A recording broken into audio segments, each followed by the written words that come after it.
myself in the city. Nice to meet you. Thank you. Thank you.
Good to see you.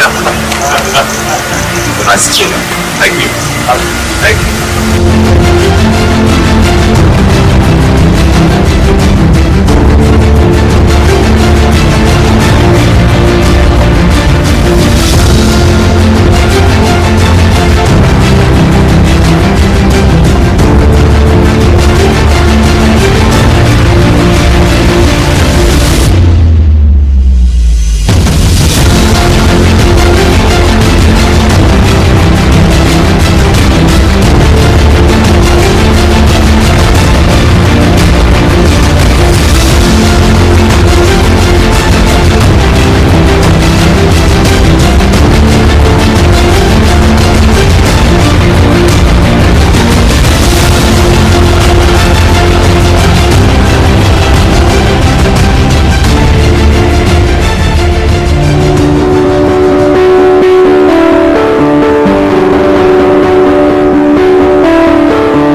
Good to see you.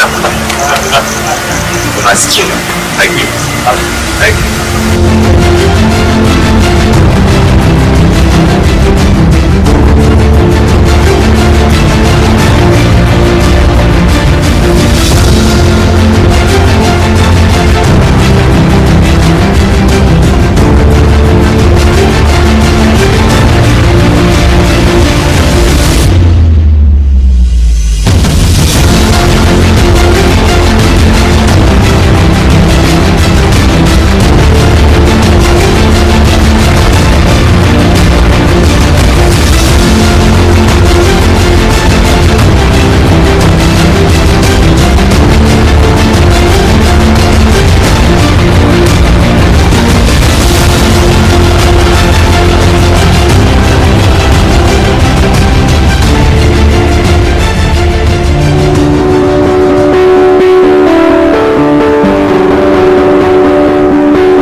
Good to see you. Nice to see you. Thank you. Thank you.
Good to see you.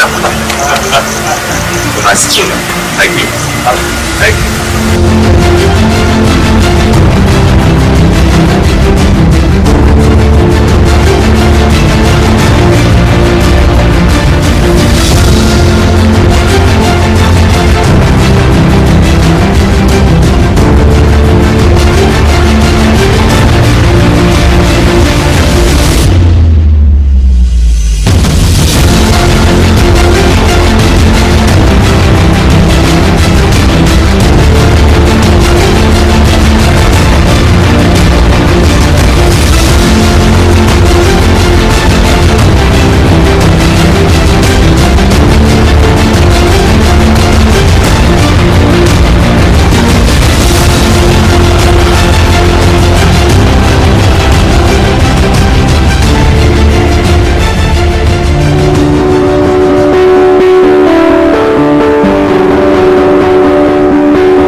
Yeah. Nice to meet you. Thank you. Thank you.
So good to see you.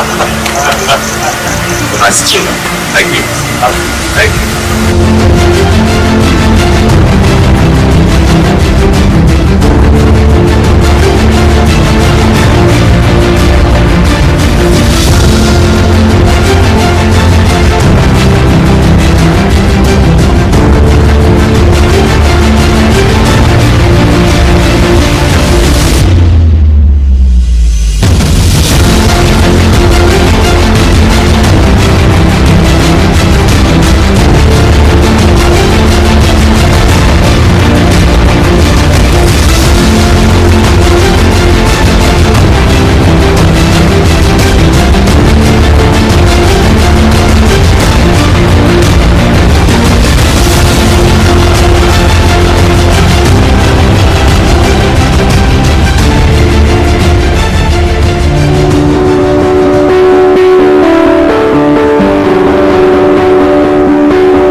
Second.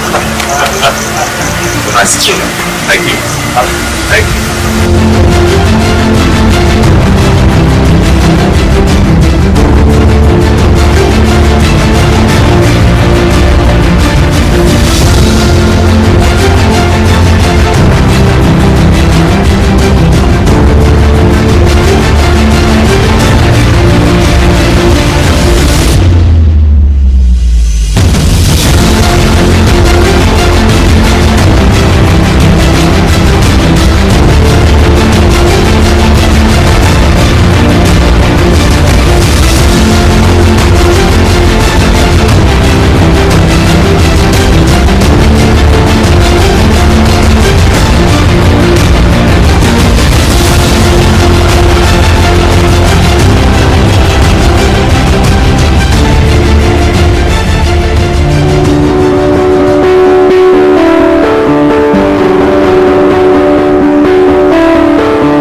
Second.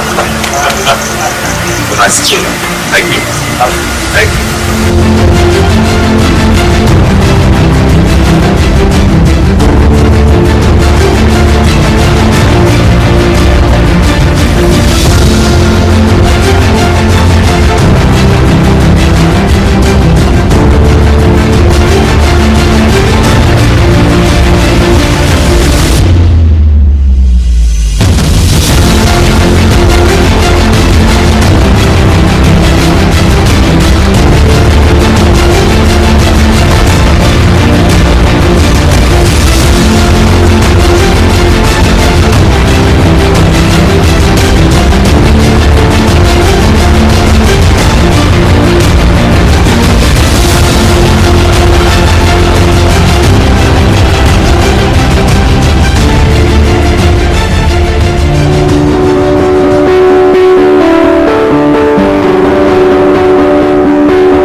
transition. Thank you. Thank you.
I'm going to say, transition. Thank you. Thank you.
Good to see you. Nice to meet you. Thank you. Thank you.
So good to see you. Nice to meet you. Thank you. Thank you.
Severe.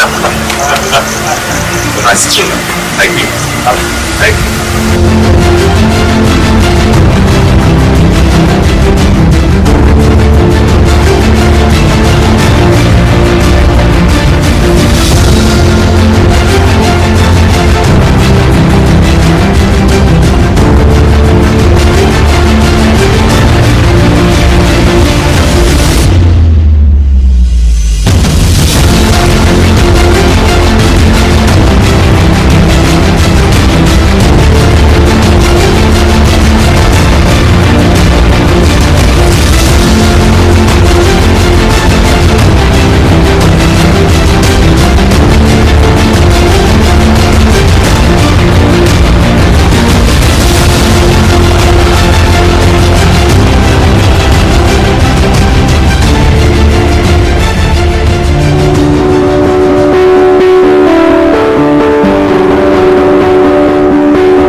Unasikia? Unasikia? Thank you. Thank you.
Unasikia? Unasikia? Thank you. Thank you.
Tunasikia. Tunasikia. Thank you. Thank you.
Tunasikia.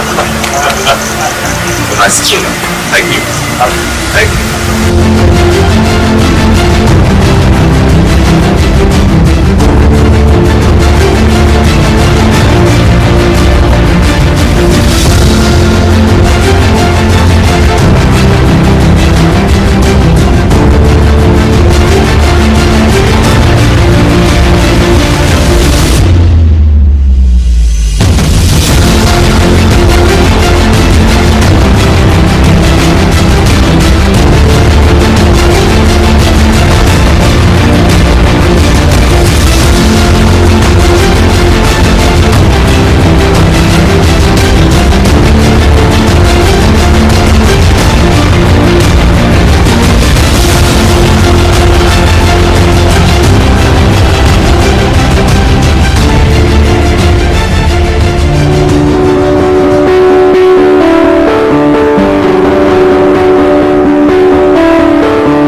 Unasikia? Thank you. Thank you.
Unasikia? Thank you. Thank you.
Unasikia?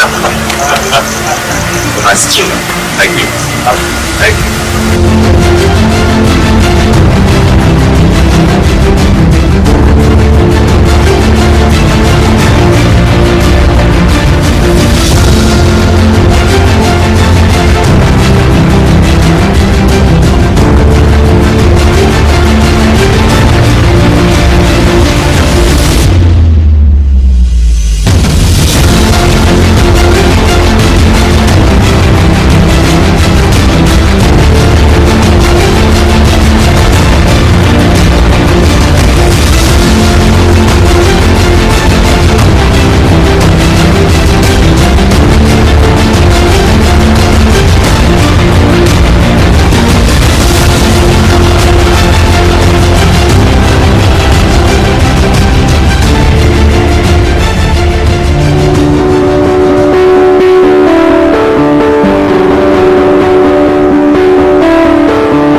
Unasikia? Unasikia? Thank you. Thank you.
I'm going to say that. Nice children. Thank you. Thank you.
We're going to have a little session today.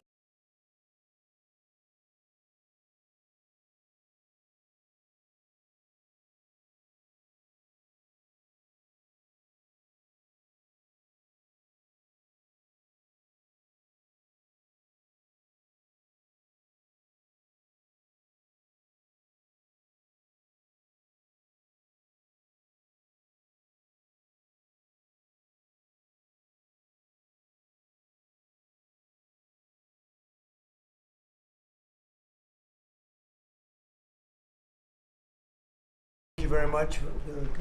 We're going to have a little session today on the ambassadors. It's a group of people that were selected. They're doing very well. They're very far along in the process.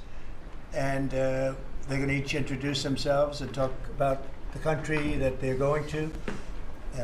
They might say a little bit about themselves also, because people are very interested in that. We're also going to sign right now some executive orders, and Will, if you would come forward. Yes, sir. I'll start thinking about signing them, right? A few things for you today, sir. First, we have a pardon for Devin Archer. Devin Archer was a former business partner of the Biden family. He's was prosecuted relating to a fraud investigation, but notably the tone and tenor of that prosecution changed dramatically after he began to cooperate with congressional investigators and serve as a witness against Hunter Biden and the Biden family. We believe that was an injustice, and therefore we're asking you to pardon him. And many people have asked me to do this. I think he was treated very unfairly. And I looked at the records, studied the records, and he was a victim of a crime, as far as I'm concerned. So we're going to undo that.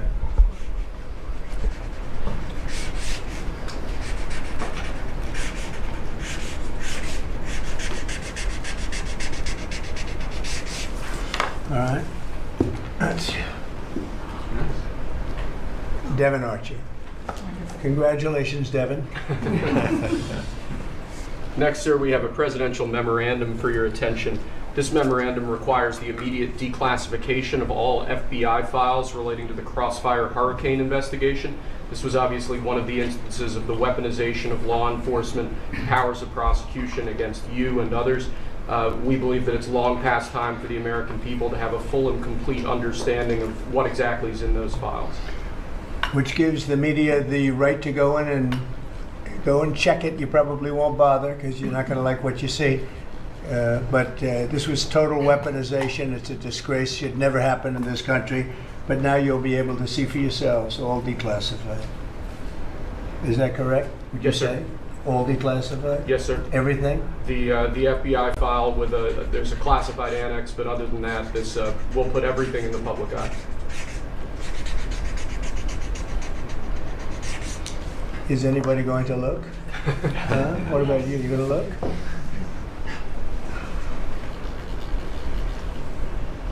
And frankly, the FBI should be ashamed of themselves, and so should the Department of Justice, and so should Biden. Okay? Next, sir, we have an executive order for your attention. We've taken action against a number of law firms that have participated either in the weaponization of government, the weaponization of the legal system for political ends, or have otherwise engaged in illegal or inappropriate activities.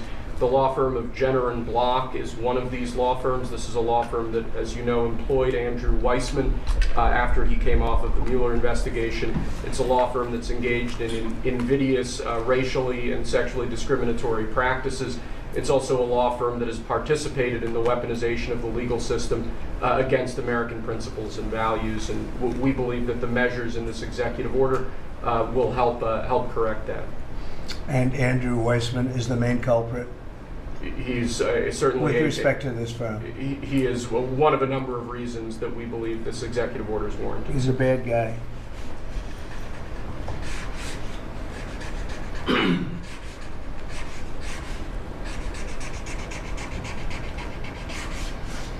Okay.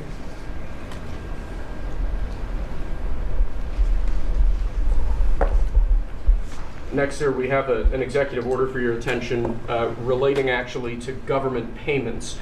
Historically, checks issued by the Treasury are, I believe, 14 times more likely to become the subject of fraud than electronic transfer payments. This is an executive order that's going to push the Treasury Department to modernize its payment system to ensure that where possible they're using electronic methods of payment as opposed to paper checks in order to reduce waste, fraud, and abuse in the government, which is obviously an endeavor that we've been pursuing in numerous aspects of government under your leadership. It's basically modernization of equipment and methods, and it's something that really I think he's going to be a great Secretary of the Treasury wanted, Scott, and so we're doing this, and we have other modernization programs going on. We could let somebody else, whoever's next, whoever that may be, do it, but it's something that should have been done 25, 30 years ago.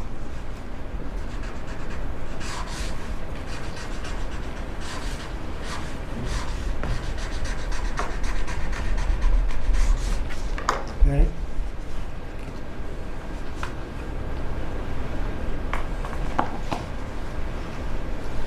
Along similar lines, sir, this is an executive order. We're calling it Protecting America's Bank Account. The basic idea here is that instead of having lots of different departments and agencies and offices issuing payment, often without justification, often without any provided rationale, we're going to be centraling payment processes where possible in the Department of the Treasury and ensuring that measures are taken in Treasury against waste, fraud, and abuse to ensure that money that's leaving the public treasury is as protected as it possibly can be. All right, good.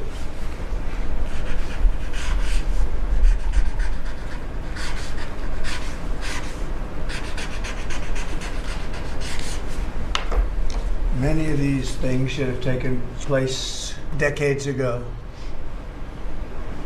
or longer. Lastly, sir, we have an executive order for your attention on the very important subject of election integrity. We believe that this executive order is the farthest reaching executive action taken in the history of the Republic to secure our elections. Among numerous other aspects of this executive order, this is going to cut down on illegal immigrants on the voter rolls, ensure that the Department of Homeland Security and the data that they have available is being fully weaponized to ensure that illegal immigrants aren't voting. This will include a citizenship question on the federal voting form for the first time. This executive order instructs the EAC to cut federal funding to states that don't take reasonable steps to secure their election. This calls on the Department of Justice to vigorously prosecute election crimes, particularly in states that we don't believe are in compliance with federal law around election integrity. I could go on and on for a while, sir, but the compliance with National Election Day rules, cracking down and investigating and prosecuting foreign interference in our elections, revoking President Biden's Executive Order 14019, which essentially weaponized government to corrupt and pollute our election process. There's a lot in here, but we believe that these are very important steps that we need to be taking as an administration at your direction to ensure that our elections are as secure as they possibly can be. Okay, you all understand that? Yes? Mm-hmm. Election fraud, you've heard the term. We'll end it, hopefully. At least this will go a long way toward ending it. There are other steps that we will be taking in the coming weeks, and we think we'll be able to end up getting fair elections. Perhaps some people think I shouldn't be complaining because we won in a landslide, but we got to straighten out our election. This country is so sick because of the election, the fake elections and the bad elections, and we're going to straighten it out one way or the other.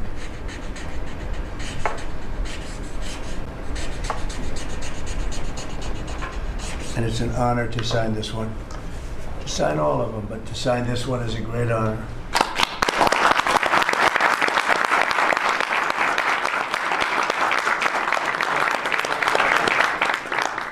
Thank you very much. Sorry, sir. So we're going to go around the room a little bit quickly, and we're going to introduce these very outstanding people. They've had, in all cases, outstanding careers. They're very incredible people that are going along as rapidly as the system can go along. We're ahead of, I guess, anybody else thus far. So I want to thank John Thune. He's done a very good job, and the whole Senate. We're being delayed as much as possible by Democrats, but that's standard. It gets to be just standard. But the process is moving along very quickly. So Sergio, just say hello, and then we'll introduce everybody. Absolutely. Sergio Gorham, Director of Presidential Personnel. It's been an absolute pleasure again to know every one of you every step this way. As the President said, we're at a record pace.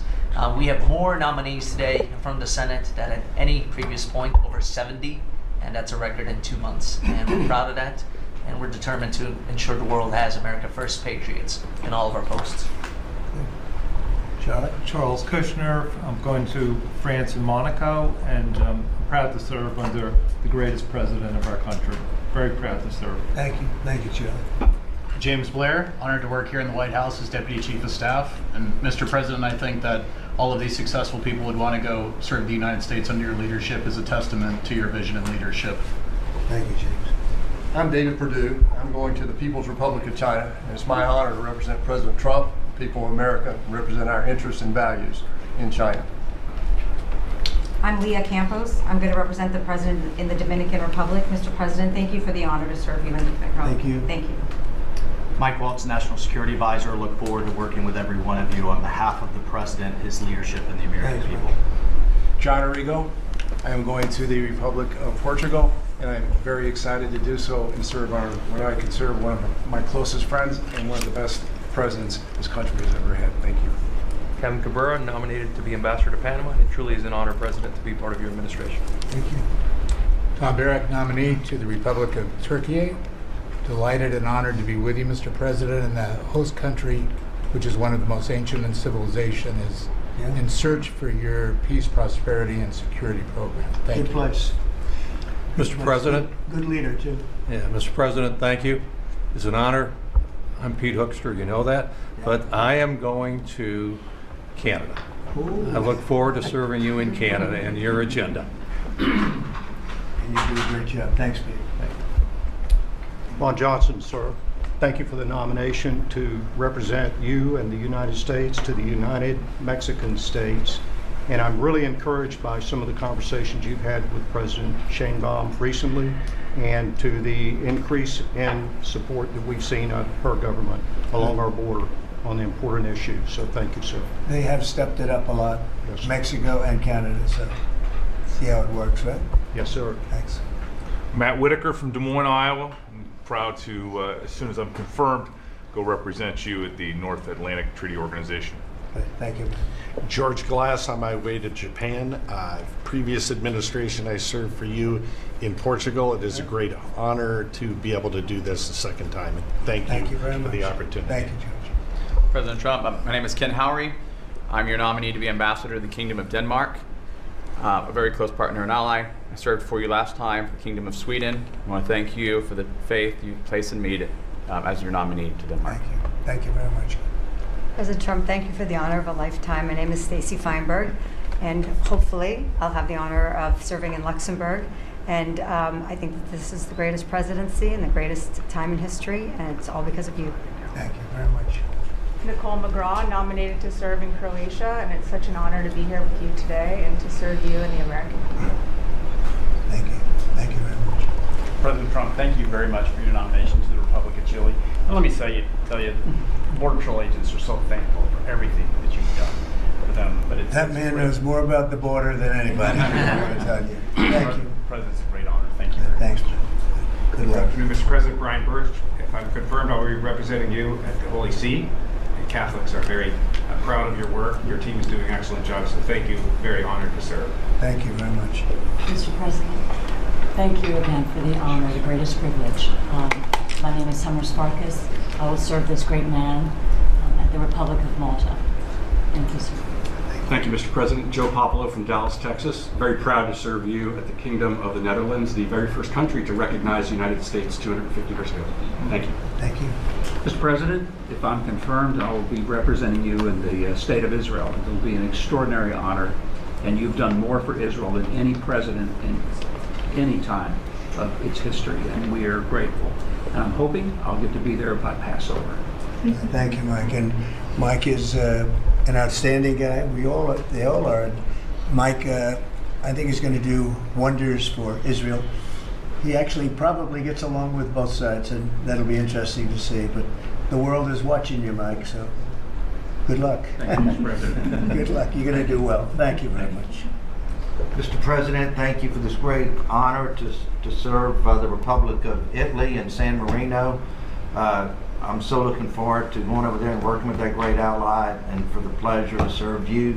Your staff has been great working with us and have done a great job, and we really appreciate them. Thank you, sir, for pushing this along. And have a good time. A really good time. I'm Warren Stevens from Little Rock, Arkansas, and I have the honor to represent the President and the United States in Great Britain and Northern Ireland, and to be chosen to go to such an important ally of ours. Is, I know, sort of enough. Looking forward to it, but thank you for the honor. You're going to do fantastically. These are tremendously successful people, and you two guys, and then you add on Mike. I think they have a little more money than Mike, but he's got some other advantages. He's got some other, like upstairs, he's got some big advantages. Yeah, he does. It's very exciting. It's really exciting to have all of you. Would you have any questions, media, for the people that you just saw? So outstanding, and I thought it would be nice to bring them before you. And so if you have any questions, please. I wanted to ask about the talks in Saudi Arabia. It sounds like you made some progress on a Black Sea ceasefire. Yeah. Could you update us on that? What happens now? So we've made a lot of progress on two fronts, on both sections that we call them sections, but they're much more than that. Russia, Ukraine, and also the Middle East, and we'll see what happens. We're in deep discussions with Russia and Ukraine, and I would say it's going well, but it's a situation we should have never had to even think about, should have never happened. And on the Middle East, that's been going on for a lot of years, centuries and centuries. It just keeps going, and we are making a lot of progress. So that's all I can report. But some very, very big talks are going, and detailed talks are going on right now on both fronts. Mr. President, you said that your national security advisor learned a lesson after a reporter. Excuse me, I didn't make you. Go ahead, please. Mr. President, the ceasefire agreement that was brokered today allows for third-party countries to help implement the agreement. What does that look like, and who's going to be involved? The ceasefire agreement? Yes, the maritime ceasefire agreement between Russia and Ukraine. Well, they're going to get together. Look, it's they agreed to something and it got broken. There's tremendous animosity. There's a lot of hatred, as you can probably tell, and it allows for people to get together, mediate it, arbitrate it, and see if we can get it stopped, and I think it will. That'll get stopped. What countries are you looking to work with, sir, to help implement and monitor that ceasefire? We have other countries involved, and they're involved very strongly in the process, and that'll be resolved. That's actually, as bad as it is, that's the least of the problems. So that we'll get that resolved, and we are being aided by other countries too. Yes, please. Yes. Brian? Tomorrow, the subcommittee on DOGE is going to review funding for NPR and PBS. Now, every Republican president has always promised to take away this money that's going to these two public news outlets. If they're successful, I know Senator Kennedy has backed it, Marjorie Taylor Greene in Congress has backed it. Would you be interested in defunding and taking away taxpayer dollars to NPR and PBS? Well, I would love to do that. I think it's very unfair. It's been very biased for the whole group. I mean, a whole group of them. And frankly, there's plenty of, look at all the media you have right now. There's plenty of coverage. I was from a different age, and they spend more money than any other network of its type ever conceived. So the kind of money that's being wasted, and it's a very biased view, you know that better than anybody. And I'd be honored to see it end. We're well covered. Look at all the people that we have here today. We're well covered, and we don't need it, and it's a waste of money. Especially, I don't even know what DOJ's recommendation is. I assume their recommendation is to close them up. Well, after they hear all the testimony, I think they're going to make a decision relatively sooner than later. Yeah. But we'll see what that turns out. I can't imagine that they wouldn't, because they have found so much waste, fraud, and abuse, hundreds of billions of dollars, and just waste, fraud, abuse. You heard yesterday some of the new things that were found. 22 billion just in environment, billion. You know, if you had 22 million, Warren, it would be nice, but 22 billion put into environmental accounts. One was 2 billion into one account, Stacey Abrams, where they had $100 in the account. And just before I came in, they put $2 billion. And you guys are looking, so you mean 2 million or maybe 200,000? No, $2 billion were put in the account. What do you think of that, Mike? Do you think that's a straight deal? 2 billion? Just write me the check, Mr. President. Take me to Israel. It's a horrible thing, and we have so many of those things. So they've done an incredible job, and the country wants to hear it. I think Doge is actually very popular because of what's happening. They're hearing about all of these scams and for big money, tremendous amount. And when you add it up, just hundreds of billions of dollars being wasted, and much of it's fraud. You know, we talk about waste, and it is waste and abuse, but a lot of it's fraud. Can I too. follow up on something? Yeah, go ahead, Brian. I just want to follow up on that. If Planned Parenthood is defunded, would you look into the harvesting of baby organs that they've done throughout the years and maybe go after some criminal prosecution on that? Well, I think you're talking about a subject that is a heated subject, and we'll look into it. We're going to look into everything, but that's certainly a subject that's been debated for a long time, and we will look into it, yeah. Mr. President, some senators have expressed hope that the White House will support a rescission package to codify some of the Doge cuts into law. Where does the White House stand on that? And are you making progress? The which package? A rescission package to codify some of the Doge cuts into law. You know what? It would be great. I think we're going to do that. I think they're going to do it. I think we're also going to be codifying a lot of the executive orders that we've done, which have been very popular. And we're looking at one, I will tell you right now, that I think perhaps will be controversial, but not with the people, and that's sanctuary cities. We're going to end sanctuary cities for some of these jurisdictions that aren't cooperating with law enforcement. They're guarding criminals. They're taking the rights away from the citizens of this state and their city. And we're going to be ending sanctuary cities if we find it necessary to do in certain major areas. And we may just end the entire thing altogether because it's just a way of protecting criminals. And nobody else is benefited by that. And for some reason, Democrats want to keep and they want to shield criminals from being sent back to their countries or being sent to prison. And in the meantime, the crime rate has gone through the roof. Under Biden, it was through the roof. It's starting to come down, but we're taking a lot of people out of here. So we may be presenting you very shortly with a executive order ending sanctuary cities. Mr. President, are you going to change any of the practices that your national security officials used after a reporter was inadvertently added to a group chat about attacks on Yemen? Well, I think it's a question I've been asked now, and I've given a few answers, and they've all been the same. We have an amazing group. Our national security now is stronger than it's ever been. We have had a very successful, numerous attacks on that area. These are people that shoot down ships, not only our ships, ships all over the world. They're shooting down right out of the water and damaging them badly, or they're going down. They're also shooting anything that happens to be flying in the area. We hit them very hard. There was no classified information, as I understand it. They used a app, if you want to call it an app, that a lot of people use, a lot of people in government use, a lot of people in the media use. And I think I'll ask Mike. Mike is here. Do you want to respond to that, please? Yes, Mr. President. You asked about lessons. I think there's a lot of journalists in this city who have made big names for themselves, making up lies about this president, whether it's the Russia hoax or making up lies about Gold Star families. And this one in particular, I've never met, don't know, never communicated with, and we are looking into and reviewing how the heck he got into this room. But I'll tell you what, the world owes President Trump a favor. Under Biden, global shipping was shut down. Pinprick attacks, months between them, our destroyers being fired upon dozens of times. President Trump took decisive action with his national security team, took out the head missileer, knocked out missiles, knocked out headquarters, knocked out communication sites. And for once, as we hear, as you will all hear from every one of our allies, thank God for American leadership again. Thank God for American strength. You're welcome, world.